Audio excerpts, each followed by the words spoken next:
A very good afternoon. It is 1 p.m. here in Kenya's capital, Nairobi, and you are just in time for The Ambassador with me, Ambassador Susan Nganga. Now let's start the bulletin. Kenya is deepening its global diplomatic footprints as Prime Cabinet Secretary and Foreign Affairs Cabinet Secretary Musalia Mudavadi concludes a landmark visit to the Dominican Republic.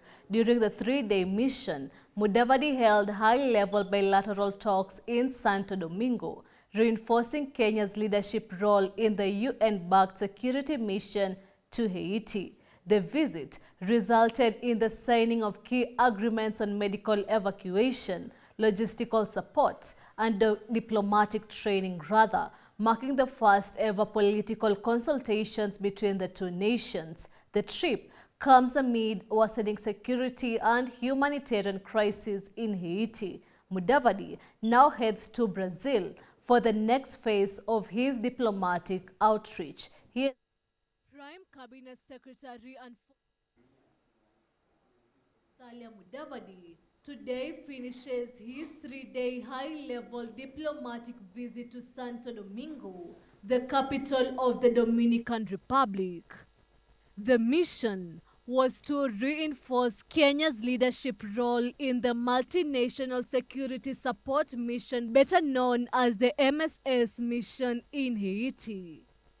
During the visit, Mudavadi and Dominican Foreign Minister Roberto Alvarez signed a series of memorandum of understanding focusing on safety, support, and strategic positioning of Kenyan personnel in Haiti.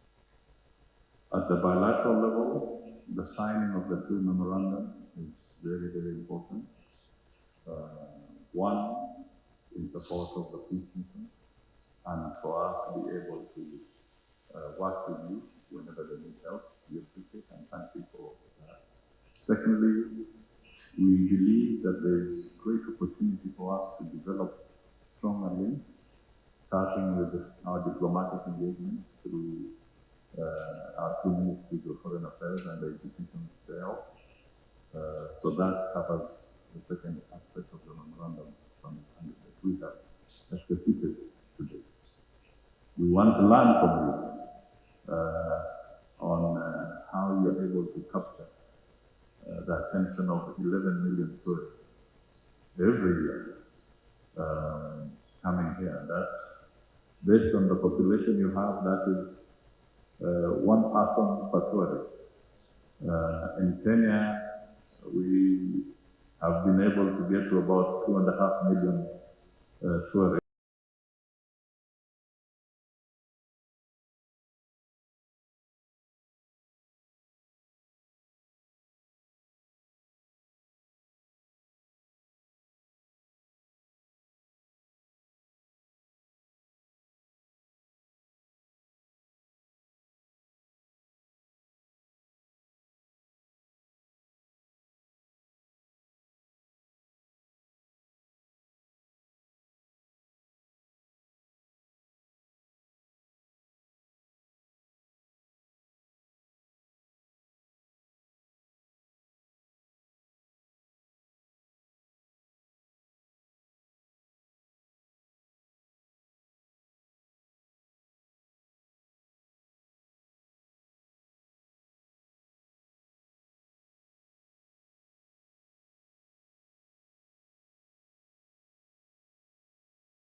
Yes, Jumatatu. Niko nawe hadi mida ya saa 4 asubuhi. Kwanza niseme asante kwa kuzidi kufuatilia na kutazama vipindi vyetu ambavyo huwa tunakuandalia hapa ndani ya GBS TV Jumatatu. People are now seeing the money that have been given to church as a bribe. Jiunge nasi kila Jumatatu asubuhi kuanzia saa 1:30. Nimesikia mwenzangu akifanya hesabu hapo ya vile ambavyo miungano zitakuwa. Ruto is going to fail whether with Raila or without Raila. Kuna mahali anakosea akisema ati Raila na Ruto wataungana. Hakuna kuungana iko hapo, ndugu yangu, acha nikwambie ukweli. Hadithi za kunoga. Ukiangalia Wakenya, wananchi wa Kenya, pia hao maisha yao imedhulumiwa kwa kuongezwa kwa taxes, ziko very high taxes. So the statement by Rigathi Gachagua is just statement ya kumcheck that we can see you we can see between the lines. Na mazungumzo yenye nguvu ya kukuletea utulivu kwa wiki yako. Ati Raila ataingia UDA. Nasema hivi mheshimiwa, ikiwa Raila itakuwa, mimi naona itakuwa hadi saa 4 za asubuhi kwa majadiliano ya kusisimua. Mheshimiwa Rais William Samoei Ruto ajue ya kwamba sasa yeye ni president wa Kenya. Sio mambo ya kufanyia wana Kenya mzaha. Kupoteza biashara kwa siku moja katika CPD, nafikiria ni jambo ambalo ni rahisi. Usikose, ingia kwenye GPS TV. Anza Jumatatu yako kwa kusudi. if the government does not spend, my brother, hakuna maendeleo inaonekana, hakuna barabara zinatengenezwa, hakuna dawa kwa hospitali, my friend, economies will not grow. Tuonane panapo majaliwa yake Mwenyezi Mungu. GPS Jumatatu, palipo mjadala wa leo na mwelekeo wa kesho.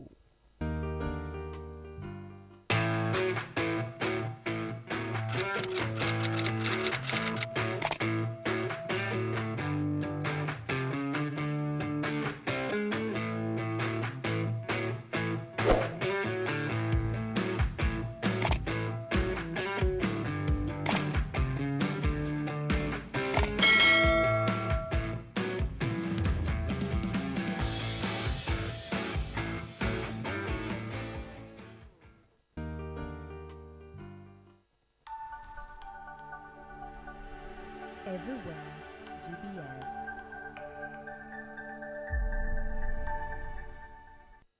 We apologize for the technical hitch. We'll make our first story in the bulletin, where Prime Cabinet Secretary Musalia Mudavadi is now in Santo Domingo, having a state visit, and he's ending it today, proceeding to Brazil.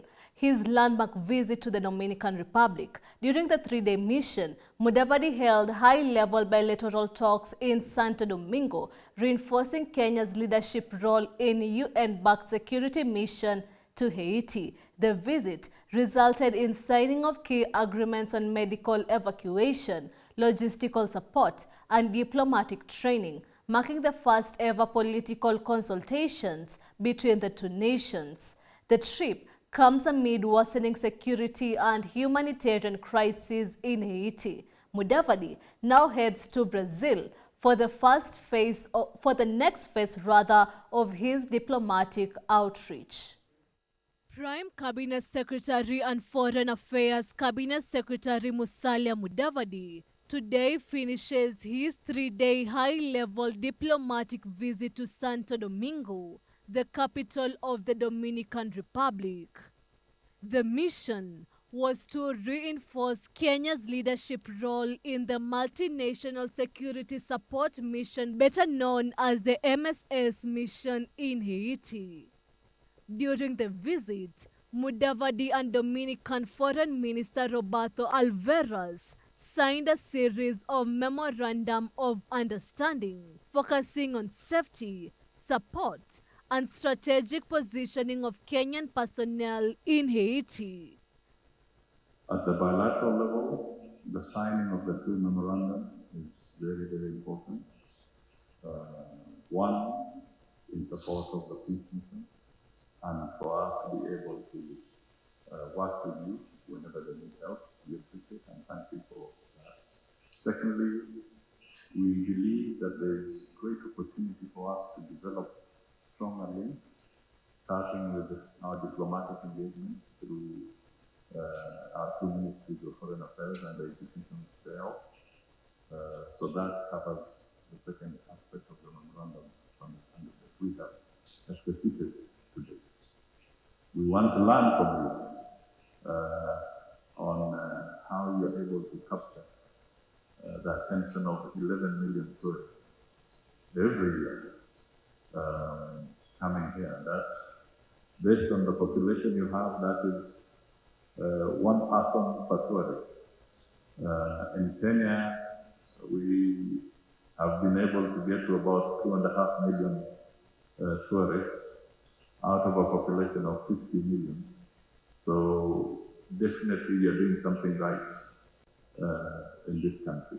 The agreements will allow for swift medical evacuation and repatriation, logistical access, and academic cooperation between Kenya's Foreign Service Academy and the Dominican Republic Institute of Higher Education in diplomatic and consular training. I want to state categorically that your support has been invaluable in the sense that we are able to seek the support of the country in terms of being able to evacuate our personnel when they are in a moment of need for medical support and other critical support. You have supported over 20 of our personnel in this country in the last few months, and we really appreciate it. The report we get from them is that they receive high quality support from the experts in this country, and we appreciate that.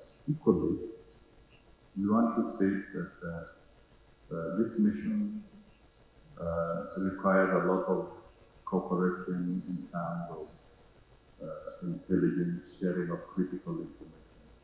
And this country has provided invaluable support to the mission in Haiti.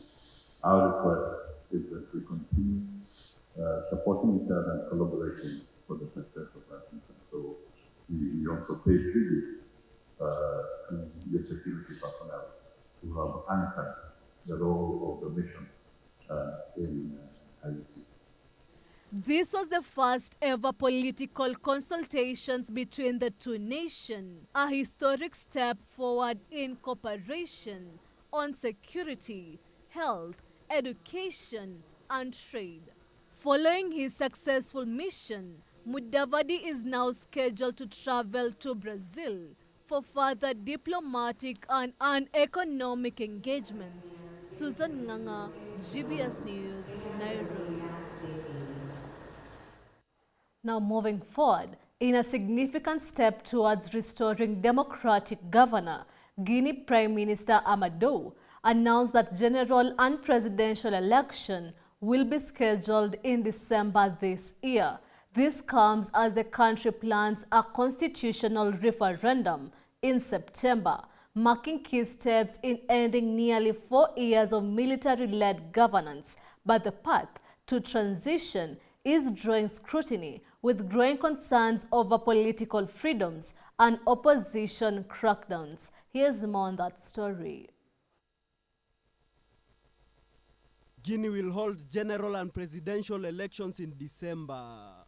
The Prime Minister Amadou Oriba made the announcement at the Africa CEO Forum in Abidjan, highlighting the ongoing civil and voter registration efforts as the backbone of future public policy. These developments come nearly 4 years after the military seized power, ousting former President Alpha Conde in a 2021 coup. Before the elections, the country will vote in a national referendum on 21st September to adopt a new constitution, a key milestone on the country's road to political transition. The referendum, first announced by junta leader Mamadou Doumbia in April, is meant to lay the legal foundation for a return to civilian rule. Doumbia has called 2025 a crucial election year in the effort to restore constitutional order. Concerns remain over the military government's commitment to democratic reforms. In recent months, the regime has cracked down on opposition voices, dissolving 53 political parties and placing dozens more under watch. These moves have drawn criticism from civil society groups and international observers who question whether the transition will be inclusive, transparent, and truly democratic. Elvin Muyodi, GBS News. An interesting story to follow up now. The acting special representative of the chairperson of the African Union Commission in Somalia, Mr. Adebayo Karim, has lauded the Uganda's People Defense Forces for its steadfast role in stabilizing Somalia. His remarks came during his inaugural visit to Sector 1 headquarters in Mogadishu. Davis Karani reports. Mr. Karim has acknowledged that UPDF's strength and operational effectiveness forced the Al-Shabaab insurgents to shift tactics to complex asymmetric warfare, unable to confront Ugandan troops head-on.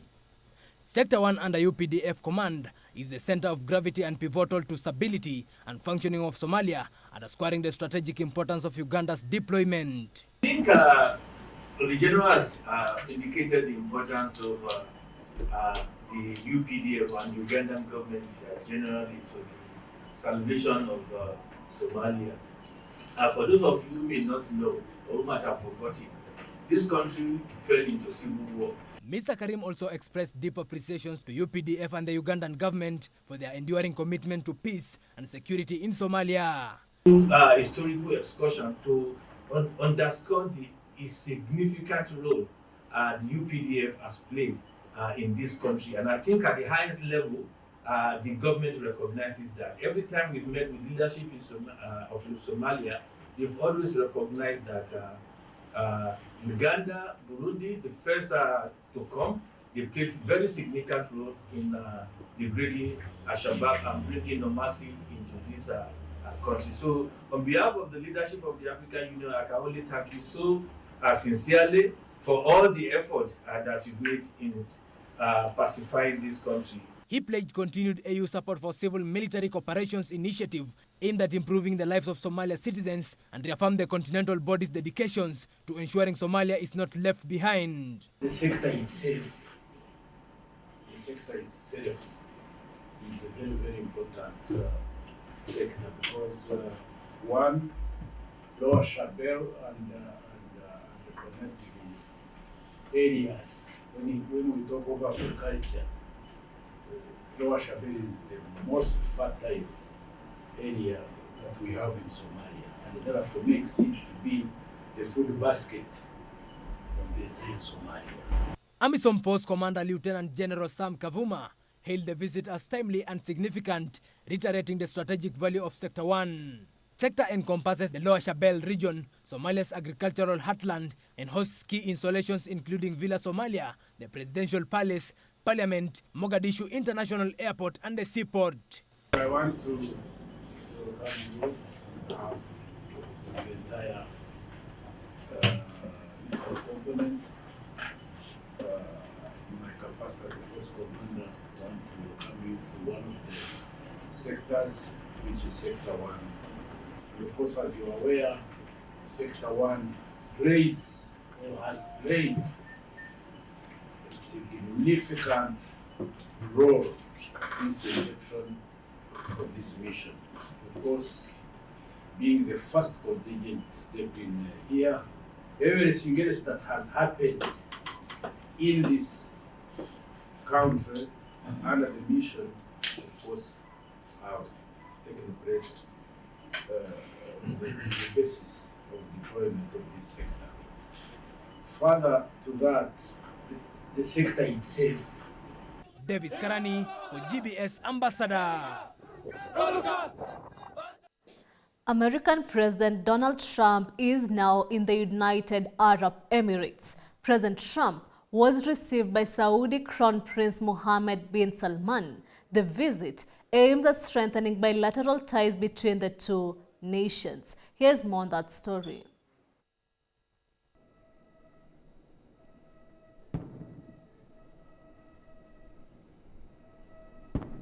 As he landed at the airport in Riyadh yesterday, eyeing the Gulf region, President Donald Trump of the United States of America was warmly welcomed by his host, the Crown Prince of Saudi, Mohammed bin Salman, as he was accorded a military state honor. Thank you very much. Appreciate it very much, my friend. And it's a tremendous honor to return to this beautiful kingdom and be welcomed back with such extraordinary generosity and warmth. I've never forgotten the exceptional hospitality showed to us by King Salman, who's just, we talk about a great man. That is a great man. That is a great man, a great family. At the Prince Royal Court, the two leaders witnessed the signing of memoranda on investments worth $6,000 on areas such as energy, defense, and mining. In the name of Allah, the most gracious, the most merciful, Your Royal Highness Prince Mohammed bin Salman bin Abdul Aziz Al Saud, Crown Prince and Prime Minister, the Honorable Donald J. Trump, President of the United States of America, Your Highnesses and Excellencies, warm greetings.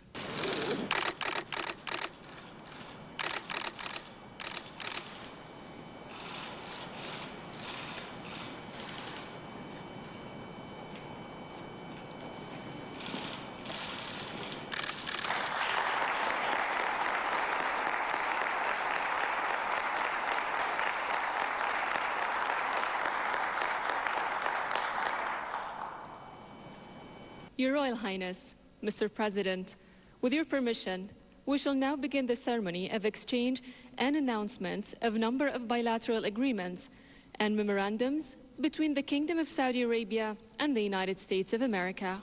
The American head of state alongside First Lady Melania Trump then took part in the celebration of military mothers. Each of the women here today has made extraordinary sacrifices for family and country. You've endured time away from your children. You've endured time away from everything. You've missed birthdays and holidays. You've missed so much, but you wouldn't trade it for the world. I know that. You wouldn't trade it for the world. As for spouses of our service members, we're never forgetting the burdens that you bear. Victor Uding, the ambassador. The Secretary General of the United Nations, Antonio Guterres, has appealed to member states to fulfill their financial obligations towards the organization's peacekeeping operation. Addressing the issue on Tuesday, Mr. Guterres emphasized that the effectiveness of UN peacekeeping efforts is contingent upon the collective commitments of its members, stating that the operation is, and I quote, only as strong as member states' commitment to it. End of quote. Here's more on that report. The United Nations Peacekeeping Department currently leads 11 operations. Additionally, the United Nations has been scrambling to respond to funding costs for aid operations from its big donors, the United States, under President Donald Trump's administration. Peace operations can only succeed when backed by robust mandates and clear, predictable and sustained contributions, both financial and logistical. But these are tough times for the financing of our work across the board. Peacekeeping is no exception. It is crucial that we are able to use the increasingly limited resources we have and use them well. And this requires more flexible rules and processes. Guterres argued that with a budget representing a tiny fraction of global military spending, around 0.5%, UN proceeds remains one of the most effective and cost-effective tools to build international peace and security. Unfortunately, peacekeeping operations have been facing serious liquidity problems. It is absolutely essential that all member states respect their financial obligations, paying their contributions in full and on time. The United Nations Peacekeeping Department currently leads 11 operations in countries including Congo, Central African Republic, South Sudan, Lebanon, Cyprus, and Kosovo. This is Jeff Abuki, GBS TV News, Nairobi. Now on to sports news. Spanish coach Jose Rivero has officially stepped down as head coach of South Africa's Orlando Pirates, ending his nearly 3-year stint with the club. His surprise departure has sparked widespread speculation, with multiple reports suggesting that he may be heading to Egyptian giants Al Ahly. Their timing is especially significant as Al Ahly prepares for the 2025 FIFA World Cup in the United States. Spanish coach Jose Rivero has left Orlando Pirates after nearly 3 years in charge, during which he led the team to a Premiership runner-up finish in 2023 and a Nedbank Cup final in 2025. His contract was due to run until June this year, but his sudden exit has sparked rumors of a move to Egypt. Egyptian media report that Rivero is set to join Al Ahly, but the club has not yet confirmed any talks. Al Ahly has been without a permanent coach since Marcel Coller's departure last month after a CAF Champions League semi-final loss against Mamelodi Sundowns. The African Giants, with 12 Champions League titles and 44 domestic league trophies, are gearing up for the 2025 FIFA Club World Cup. They will face Lionel Messi's Inter Miami in the opening match on June 14, possibly with Rivero leading from the sidelines. Elvin Muyodi, GBS Sports. The Nigerian international player Taiwo Awoniyi collided with the goalpost in the 88th minute of Sunday's Premier League draw with Leicester City at the City Ground, attempting to connect with a cross from Anthony Elanga. Awoniyi, who joined Forest from Union Berlin in June 2022, came on as a late substitute for Ibrahim Sangare and spent only 5 minutes on the pitch before the incident. In a statement earlier, Forest said Awoniyi had undergone surgery and was, and I quote, recovering well, end of quote.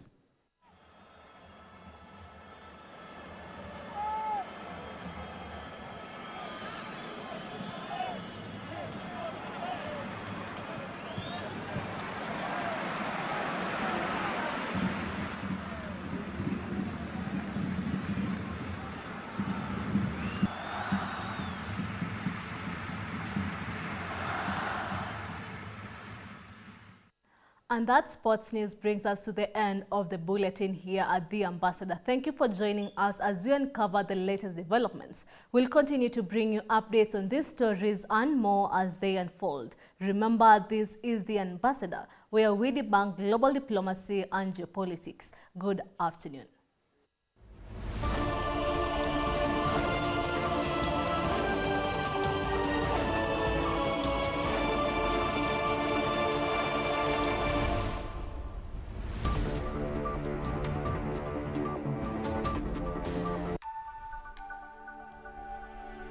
Everywhere, GBS.